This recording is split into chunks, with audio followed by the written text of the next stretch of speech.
Thursday, May 2008. Anyhow, I'm back to the project tonight. I took a couple of nights off for various reasons.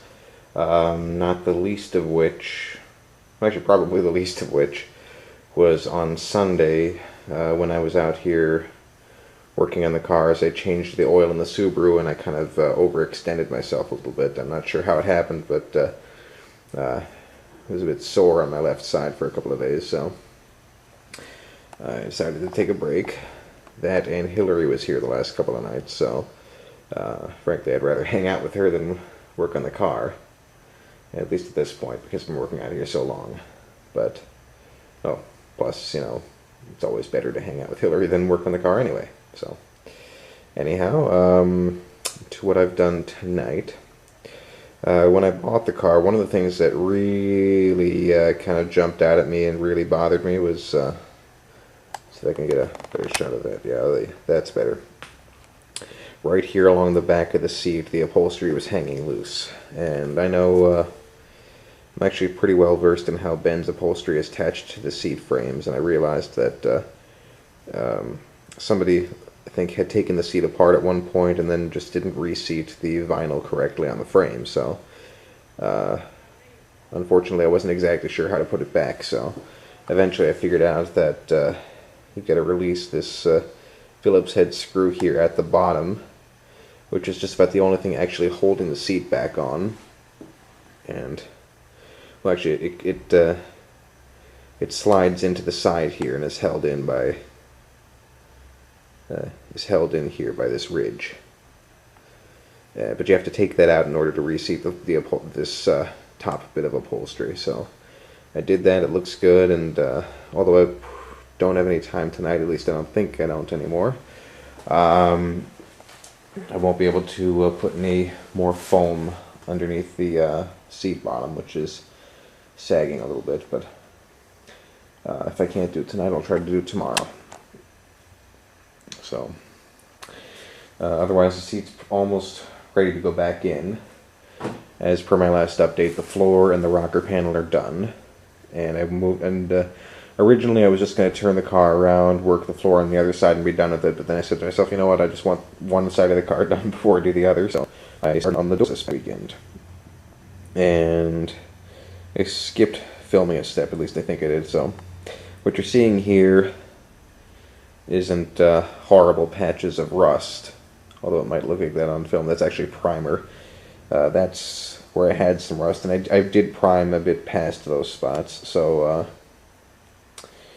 I ground down the spots as best I could, put on the Eastwood rust converter, and then I tonight actually filled the holes on the other sides of on the inside bottom of the doors as best I could with aluminum tape, and then I primed everything. And originally I said I wasn't going to use anything like aluminum tape in this project, but with that area, it's so tightly, it's a very small area with a lot of tight curves and corners in the panels, and replicating that with the plate steel and then riveting that in might not have been impossible, but it would have taken one whole hell of a long time. So I decided, since I really don't think that area is all that structural, and I think the doors have enough, especially the back door. The back door was actually in pretty good shape.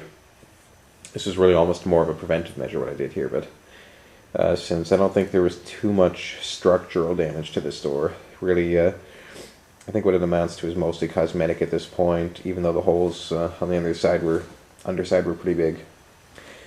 I taped over them with several layers of aluminum tape to give it just a little bit of strength, and then I primed over it with the Rust-Oleum brown primer that I got at Walmart. I didn't realize that the brushable primer and paint actually takes longer to cure and dry than the spray stuff.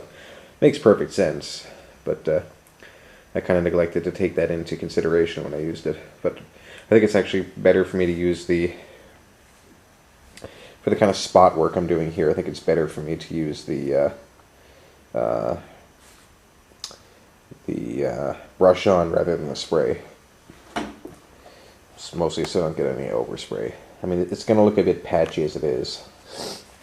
the paint I got for the exterior won't be a perfect match. I got here the so I can get a shot of this, the Rust-Oleum gloss white, and as you can see, the car.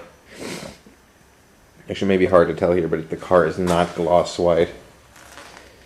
See, well, all the Rust-Oleum cans are white, but you can see, you can put that against the car, and you can really see how the car is kind of a very, very light gray. So the painted patches will show up, but it's not going to bother me. They're not going to be all that big, and once again, better that than holes. So tomorrow night I'll come out here and I'll paint those, and then yeah, paint everything tomorrow night. Saturday night I'll throw the Eastwood rust inhibitor into the doors. I will make sure that the window regulators are nice and greased. I will then reassemble all the hardware, and I'm not sure, maybe while I still have the car facing forward, perhaps even tomorrow night I'll take the I'll do that later. I was going to say I was going to take the battery tray out and treat that whole area, but I think that actually may get a little more involved than I'd like, so yeah, I'll see how I feel this weekend.